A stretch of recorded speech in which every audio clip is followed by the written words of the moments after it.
Hi అండి. Welcome back to my YouTube channel. So, first అయితే రాయలసీమ స్టైల్‌లో వంకాయ చట్నీ ఎలా చేసుకోవాలో చూద్దాం రండి. ఫస్ట్ వంకాయని నీట్‌గా వాష్ చేసుకోవాలి. తర్వాత వంకాయలు, టొమాటోలు 4, పచ్చిమిర్చి కారంకి తగ్గట్టుగా తీసుకొని అన్నీ క్లీన్‌గా వాష్ చేసి ఒక బౌల్‌లో వేసుకోవాలి. అలాగే అందులో కొంచెం చింతపండు కూడా వేసుకోవాలి.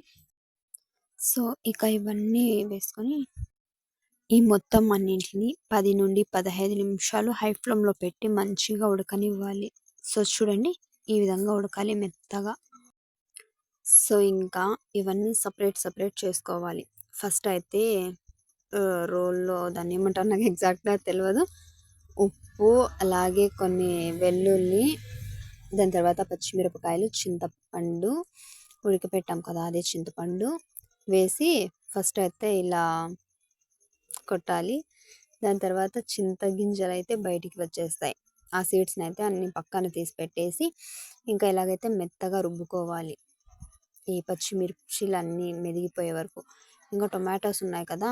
అవన్నీ నీట్‌గా తీసుకొని ఓపెన్ చేసి ఏమైనా పురుగులు అలా ఉంటాయి కాబట్టి సో, నీట్‌గా చూసుకొని అవి కూడా వేసుకొని మంచిగా రుబ్బుకోవాలి.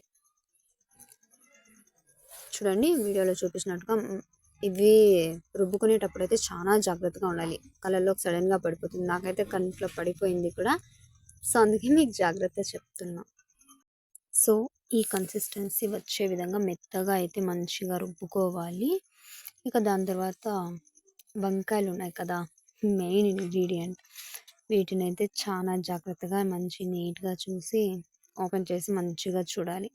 సో, ఇక అన్నీ చూసిన తర్వాత వీటిని కూడా వేసి అన్నిటితో పాటు మరీ ఎక్కువగా రుబ్బేయకుండా కొంచెం అలాగే వంకాయ ఉండేలాగా చూసుకోవాలి. ఇంకా అయితే లాస్ట్‌గా కొత్తిమీర వేసేసి ఇంకా అలాగే ఆనియన్స్ ఉంటాయి కదా! కొత్తిమీర వేసి ఒక 2-3 టైమ్స్ అలా కలిపేసి ఇంకా ఆనియన్స్ వేసి కలిపేసి బౌల్‌లో తీసుకోవడమే. టేస్ట్ అయితే చానా అంటే చానా సూపర్ ఉంటది. కారం అయితే కొంచెం ఎక్కువగానే ఉండాలి. అప్పుడే ఇదైతే సూపర్‌గా టేస్ట్ ఉంటది. ఇంకా ఇందులో ఉంది కదా ఆనియన్, అదైతే అస్సలు చెప్పుకోలేం. బిర్యానీలో చికెన్ పీస్ కూడా అంత టేస్ట్ ఉండదు. సో, ఇక మీరే టేస్ట్ చూసేసి ట్రై చేసి ఇంకా మీ స్టైల్‌లో మీరెలా చేస్తారో సింపుల్‌గా అయితే మర్చిపోకుండా కామెంట్ చేయండి. నెక్స్ట్ టైమ్ ట్రై చేస్తా. ఓకే. సబ్స్క్రైబ్ చేసుకోవడం మాత్రం మర్చిపోకండి. బాయ్.